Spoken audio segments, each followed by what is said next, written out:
Bienvenue à tous, merci d'être avec nous. Allez, comme chaque dimanche, direction l'Afrique. Et aujourd'hui, on va se faire plaisir. À quelques jours des fêtes de Noël, nous verrons quels sont les produits africains qui vont s'inviter sur nos tables pour les fêtes de fin d'année. Alexandre Bellaola sera notre guide. Vous êtes restaurateur à Paris. Vous avez fait découvrir et aimer la cuisine africaine aux Parisiens avec votre restaurant de Montreuil, Rio dos Camaraos. Face à vous, Anaïs Dubois, rédactrice en chef de la revue mensuelle économique Marchés Tropicaux. Parmi les produits africains qu'on mange à Noël, il y en a un qui nous vient tout de suite à l'esprit, c'est le chocolat. C'est le cacao avec la Côte d'Ivoire, premier producteur mondial de cacao. Anaïs, est-ce que le cacao qui vient d'Afrique sert au tout venant ou est-ce qu'il est aussi très prisé des chocolatiers qui travaillent des crus particuliers ? Alors ça dépend un peu des provenances. Évidemment, on retrouve du cacao ivoirien un peu partout, puisque ça représente plus de 40% de la production mondiale. Donc c'est gigantesque et ça arrose les industriels du cacao et du chocolat un peu partout dans le monde. Il y a maintenant des destinations qui ont réussi à se démarquer un petit peu en termes de qualité en Afrique. Alors il y a notamment Madagascar, Sao Tomé aussi, qui produit un cacao de vraiment grand cru. Et on voit arriver le Ghana petit à petit aussi, qui commence à lever un petit peu la qualité de son cacao et qui s'engage sur cette voie. On va voir des images qui ont été tournées chez Michel Cluzel, un chocolatier réputé, parce qu'il faut dire qu'il y a des amoureux du cacao africain, des grands chocolatiers français comme François Pralu, par exemple, qui ont même leur propre plantation. Et ça c'est le rêve, j'imagine, pour un cuisinier, pour un chocolatier, de maîtriser cette matière première qu'on travaille. Je vais vraiment vous surprendre, parce que nous, déjà dans la structuration du repas africain, il n'y a pas de dessert. Il n'y a pas de dessert. Il n'y a pas de dessert. Donc vous ne travaillez pas le chocolat du tout. Le chocolat, on commence à le travailler, parce que quand même il faut évoluer dans l'organisation du repas. Le côté urbain aussi prend en compte maintenant les modes de vie qui ont tendance à se mondialiser un peu partout. Donc le chocolat nous revient maintenant en retour de boomerang, même si nous sommes les meilleurs producteurs. Alors, maîtriser cette matière première que vous travaillez, on en parlait tout de suite. Vous, quand vous partez en Afrique, est-ce qu'il y a des choses que vous ramenez dans votre valise, parce que vous êtes Camerounais, quand vous rentrez du Cameroun, des choses que vous ne trouvez pas sur les marchés parisiens? Bien sûr, il y a beaucoup de choses. Déjà, je vous ramène les noix de mangue sauvages qui font l'épice d'une très bonne sauce qu'on appelle au Gabon la sauce chocolat, mais qui n'est pas le chocolat. Qui n'est pas à partir de chocolat. Qui n'est pas à partir de chocolat. Alors, vous avez par exemple cette écorce qui est l'écorce de l'arbre à l'ail, qui, effectivement, si je la brûle tout de suite, qui ne rend le meilleur de son parfum que quand elle est complètement calcinée. Donc, vous avez encore des petites graines comme les graines de Janson, qui sont effectivement les graines d'un arbre sauvage. Donc, des produits pas forcément faciles à trouver ici sur les marchés en France. Tout à fait. Autre incontournable sur les tables de fête, les fruits exotiques. On en trouve bien sûr toute l'année, mais ça reste assez cher. Donc c'est un produit qu'on va consommer plus particulièrement pour ces fêtes de Noël. Et vous allez voir que là, les producteurs africains ne sont pas forcément ceux qui s'en sortent le mieux. Regardez. La Côte d'Ivoire était, il y a quelques années encore, le premier fournisseur d'ananas de l'Europe. Depuis quelque temps, les producteurs font grise mine. L'ananas ivoirien n'a plus la cote. Le consommateur européen s'est entiché d'une nouvelle variété du Costa Rica, le sweet, plus sucré et plus rentable. Une variété qui est plus productrice au niveau rendement que le Cayenne lisse et qui donne des rendements meilleurs que le Cayenne. En quelques années, les planteurs ivoiriens ont connu une descente aux enfers. Production diminuée des 2/3, plantation à l'abandon. Terrassés par cette concurrence latino-américaine, les petits producteurs ont mis du temps à réagir. Moi qui vous parle, j'avais plus de 40 hectares. Aujourd'hui, j'ai 5 hectares. Et mal entretenu parmi les 5 hectares, peut-être aujourd'hui, je ne peux entretenir que 2 hectares. Et chaque jour que Dieu fait, le travail m'abandonne. En Côte d'Ivoire, certains producteurs se sont reconvertis dans l'EVA et le palmier à huile. D'autres comptent bien reconquérir les marchés perdus avec de nouvelles variétés d'ananas.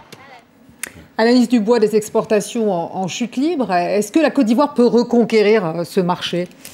Alors en Côte d'Ivoire, tout comme au Ghana, puisqu'on est exactement dans la même situation au Ghana, ça paraît très compliqué aujourd'hui. Le Costa Rica a pris une place extrêmement importante.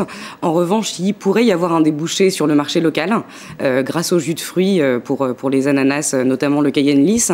Mais on ne peut pas remplacer la variété Cayenne Lisse par celle qui marche au Costa Rica, au fond, le sweet. Les autorités ghanéennes notamment ont essayé. Les petits producteurs se sont découragés parce qu'il y a des investissements importants à faire en termes notamment de conservation.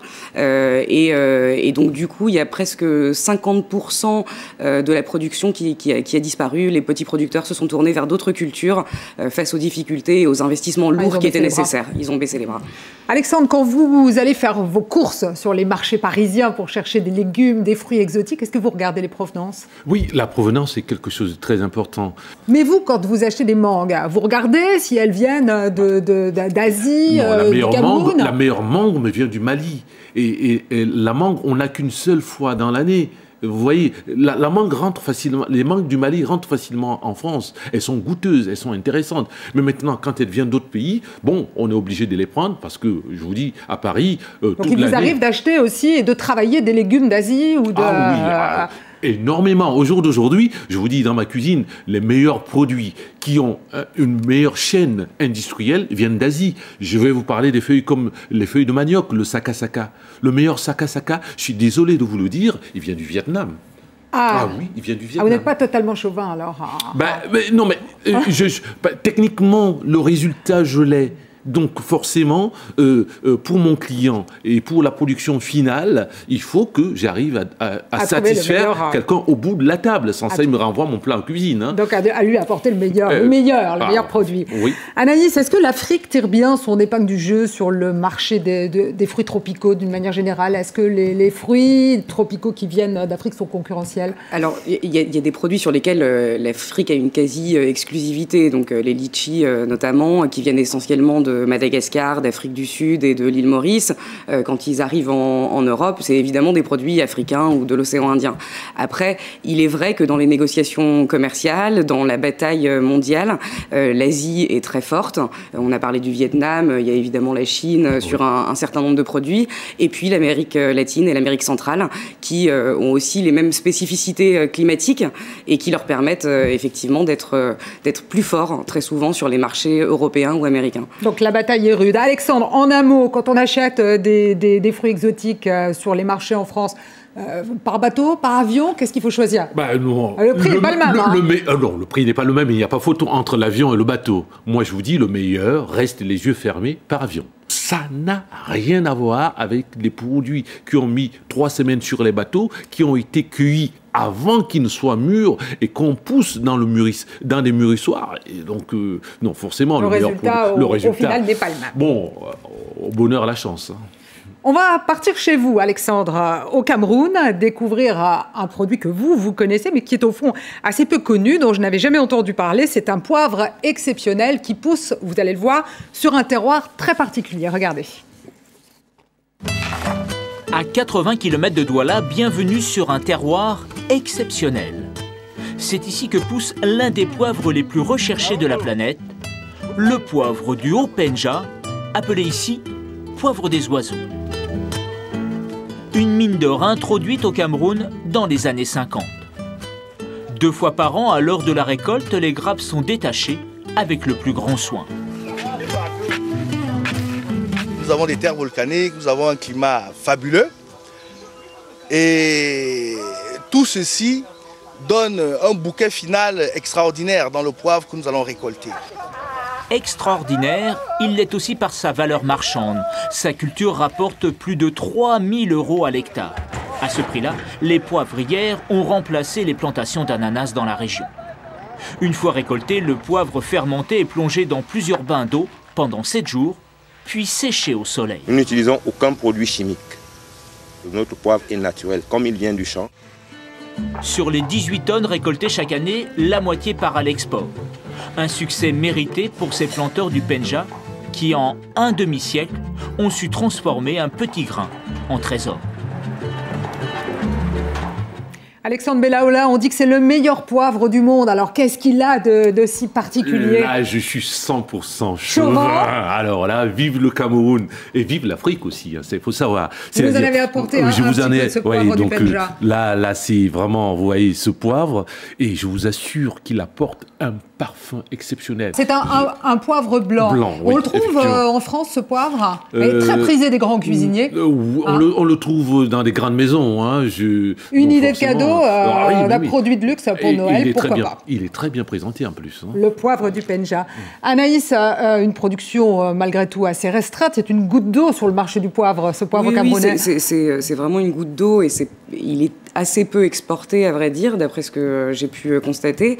En revanche, le marché du poivre, de façon générale, à l'international, est dans une situation un peu tendue. On a 3 grands producteurs qui sont le Vietnam, l'Inde et le Brésil, qui aujourd'hui, en tout cas pour l'Inde, couvrent juste son marché local. Donc on a des prix du poivre qui aujourd'hui s'échangent à presque de $5 000 la tonne, contre 2400 il y a un an. Donc il y a une vraie tension qui, a priori, est temporaire. On ne va pas évoquer aujourd'hui toutes les épices, mais il y en a une qui est une spécialité africaine pour le coup, c'est la vanille, avec Madagascar, premier exportateur mondial, n'est-ce pas? Absolument, oui. On va voir d'ailleurs des images qui ont été tournées dans le nord de la Grande Île, puisque c'est là que pousse cette vanille. Elle est mondialement réputée, cette vanille de Madagascar. La vanille Bourbon est mondialement réputée. C'est une vanille de très très bonne qualité. Il y a aussi la vanille de Tahiti qui est aussi très chère et de très bonne qualité. Mais là, pour le coup, effectivement, les pays africains tirent encore bien leur épingle du jeu sur cette qualité-là. Alors, il y a une autre spécialité à Madagascar qui, pour le coup, est moins connue, c'est le foie gras. Est-ce que vous avez déjà eu l'occasion de goûter du foie gras de Madagascar? Alors là, je tombe à la renverse. Mais je dis bravo. Il faut effectivement qu'on essaye de prendre du terrain sur un certain nombre de choses. S'il y a du foie gras à Madagascar, donc forcément, il y aura aussi des spécialités au canard et tout. Donc, on n'ira plus en Dordogne, on va descendre à Madagascar. Je sens que ça vous ouvre des perspectives, là. Anaïs, vous avez goûté le foie gras malgache? Non, j'ai pas eu cette chance de goûter le foie gras malgache. Moi, je l'ai goûté à plusieurs reprises et il est plutôt bon. Christian Lagauche et Fabienne Léonce reviennent juste de Madagascar, où ils sont allés rencontrer des gaveurs de canards. Aussi incroyable que cela puisse paraître, Madagascar est devenu l'autre pays du foie gras. À BNJ, au début des années 60, un père missionnaire avait l'habitude, à l'approche de Noël, de gaver des canards. Au fil des ans, la pratique est devenue une coutume annuelle, assurant ainsi des revenus à plusieurs milliers de gaveurs indépendants. Un beau foie gras doit peser entre 300 et 400 grammes. Au plus fort de la saison, on peut traiter jusqu'à 25 000 têtes. Aujourd'hui, en raison de la crise, on arrive à peine à 10 000. La production globale est en baisse. 10 à 15 tonnes. Parce que comme nous, on ne fabrique pas toute l'année. On ne fait pas le gavage toute l'année. Comme vous savez, maintenant, là, c'est la saison chaude. Alors, ce n'est pas le moment propice au gavage. 2 marchés s'offrent aujourd'hui aux gaveurs. Le premier en vente directe, qui échappe au règlement sanitaire. Le second, le plus important, est celui des sociétés de transformation agréées, qui respectent la réglementation avec des installations et des abattoirs autorisés et un suivi vétérinaire. Cela consiste à produire un produit fini, consommable, donc sans danger pour les consommateurs. Depuis 1997, l'Union européenne a mis les viandes de Madagascar sous embargo suite à la maladie du charbon du zébu. Le foie gras malgache est une victime collatérale des commissaires européens. Voilà le foie gras de Madagascar, donc avec une petite consommation locale, et puis surtout les restaurateurs, et puis les touristes qui ramènent des boîtes de foie gras dans leurs valises. Alors ça, Alexandre, c'est l'exemple d'un produit transformé qui est exporté un petit peu, vous le disiez, vers l'île Maurice. Il n'y a pas beaucoup de produits transformés qui nous viennent d'Afrique, au fond, en Europe, hein.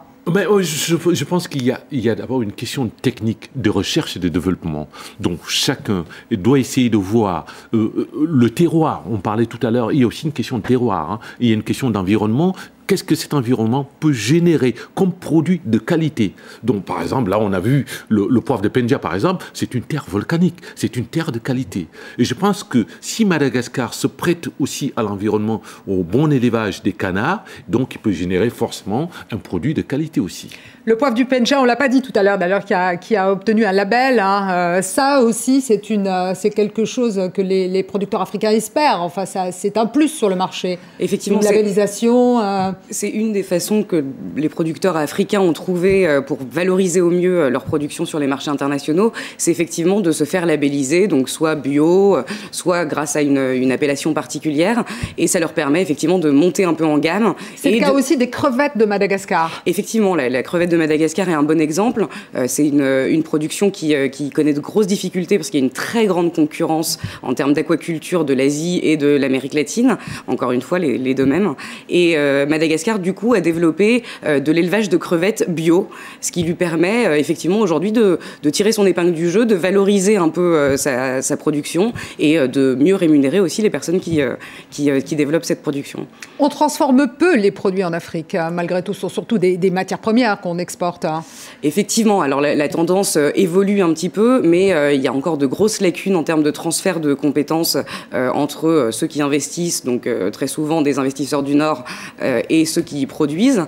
C'est un chemin que l'Afrique est en train de prendre. Ça change un petit peu et on le voit parce que sur les grands salons internationaux, le salon de l'agriculture, le SIAL, donc le salon de l'agroalimentaire qui s'est tenu à Paris il n'y a pas très longtemps, les Africains sont de plus en plus représentés, de plus en plus visibles. Donc ça, et il y a quelques entreprises qui vraiment arrivent à faire des choses sympas en termes de packaging, et qui arrivent à s'exporter du coup avec une bonne valeur ajoutée.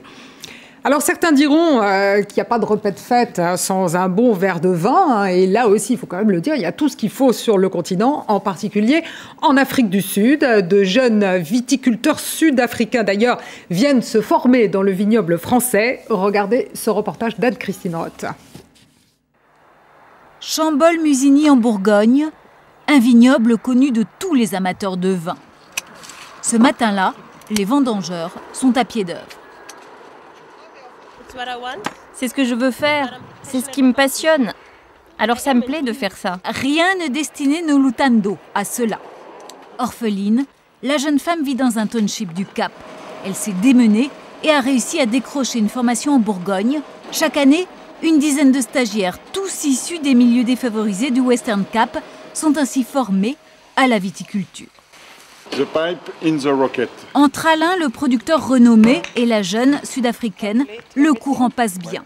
Vous savez, la réussite d'un vin dépend à 80% de la qualité de la matière première. Mais il n'y a pas de cuisine qui permette de faire des vins plus grands que d'autres. Côte de Nuit, Clos Vougeot. Dans la cave, les grands crus vieillissent doucement. Des vins que Nolutando apprend à déguster avec Sophie, la patronne. Je n'aurais jamais cru que je viendrais dans un endroit aussi accueillant, quelle que soit la couleur de ta peau. Entre les townships du Cap et les grands domaines viticoles, tout un monde. Et pourtant, Nolutando se sent un peu chez elle, en Bourgogne. Alexandre, vous les proposez, ces vins sud-africains, à vos clients ici à Paris? Oui, c'est des vins qui sont vraiment recherchés. Dès que quelqu'un arrive, je lui dis, il y a effectivement le vin sud-africain qui sont pleins de soleil, effectivement. Ils sont bons. Ils sont très bons. Ça, franchement, ça passe comme une lettre à la poste. Du rouge, du blanc?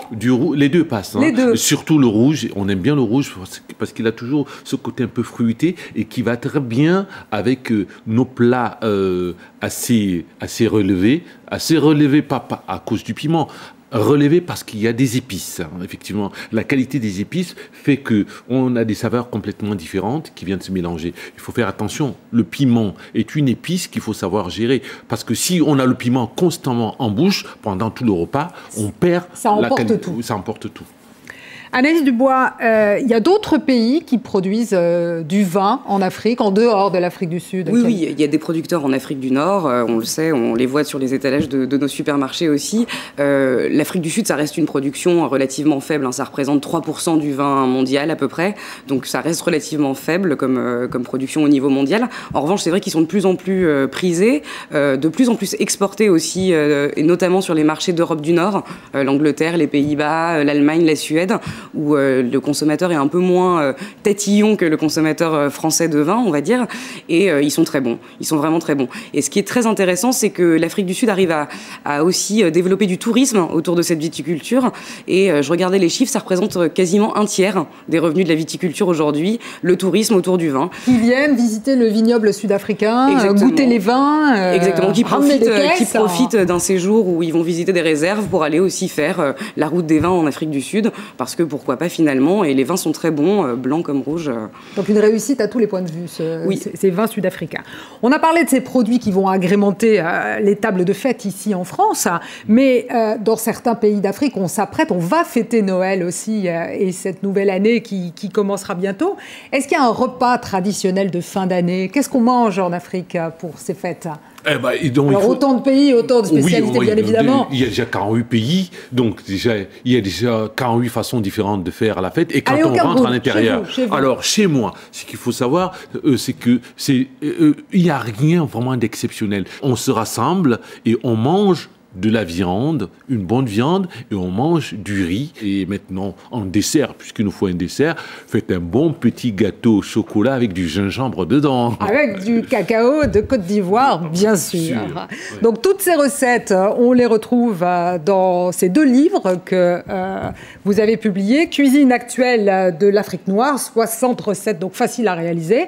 Et puis, un nouveau livre, plus récent, celui-là, La cuisine de Moussa, toujours avec le même éditeur, aux éditions First. Voilà, Anaïs Dubois, toute l'actualité de ces matières premières, de ces produits, c'est tous les mois dans le magazine Marchés tropicaux et méditerranéens. Et puis un site internet d'actualité économique africaine renouvelé quotidiennement, et effectivement le mensuel papier qui nous permet d'approfondir un peu les sujets. Voilà, pour terminer, simplement, je voulais dire que l'Afrique a une grande diversité de produits qui sont vraiment intéressants. On n'a pas parlé des huîtres en Namibie ou d'autres produits comme ça qui se développent. Et le seul problème, c'est l'accès au marché. L'Union européenne, tout comme les États-Unis, mettent de plus en plus de normes sanitaires ou phytosanitaires qui sont des barrières à l'entrée pour ces produits-là. C'est vraiment important. L'agriculture, c'est le principal revenu de 60% des Africains. Donc il faut être aussi, nous, en tant que consommateurs et citoyens, assez vigilants sur ces questions-là. Merci à tous les deux. Je vous souhaite un très bon Noël, un bon Noël à tous. Nous, on se retrouve dimanche prochain pour une émission spéciale. Retour sur l'actualité africaine de 2010 avec toute la rédaction de l'AITV et l'humoriste Phil Darwin. Bonne semaine à tous. À dimanche.